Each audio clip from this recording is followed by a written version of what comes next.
In this dinner scene from American Beauty, the camera shows a quiet and clean dining room. The table is nicely set with candles, plates, glasses, and silverware. Soft classical music is playing in the background. Carolyn, the wife, is already sitting at one end of the table. Lester, the husband, is sitting at the other end. They are both quiet. After a moment, their daughter Jane walks into the room and sits down on the side of the table between them. She does not say anything. As they begin to eat, Carolyn breaks the silence. She tells Jane to ask her father what happened today. Jane looks at Lester and waits. Lester calmly says he lost his job. Then he adds that he told his boss to go fuck himself. He says this in a plain voice. Carolyn quickly reacts and gets upset.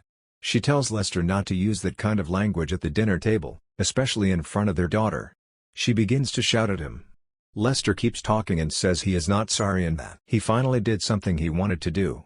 Carolyn tells him again to stop and calls him selfish. Jane looks uncomfortable and starts to get up from the table. Lester tells her to sit back down. He says it in a firm voice, and she slowly sits again. Lester suddenly acts very formal and says something like, "Could you please pass the asparagus?" He tried their bullshit. That he can make his decision, and from now on when he talking nobody should intervene. And everybody looks surprised of his action.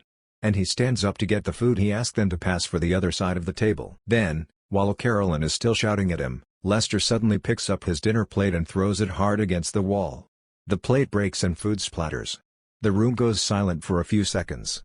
Lester looks at both of them and says that next time they have dinner, they should play music that he likes. He says he is tired of listening to the same kind of music every evening. No one says anything after that. They just sit quietly at the table. The camera slowly moves back, showing all three of them sitting there, the food still on the table, and the broken plate on the floor. The scene ends with the music still playing softly in the background. If you want to see more movie recap, subscribe to my channel. I really need this, please. I beg you. Please.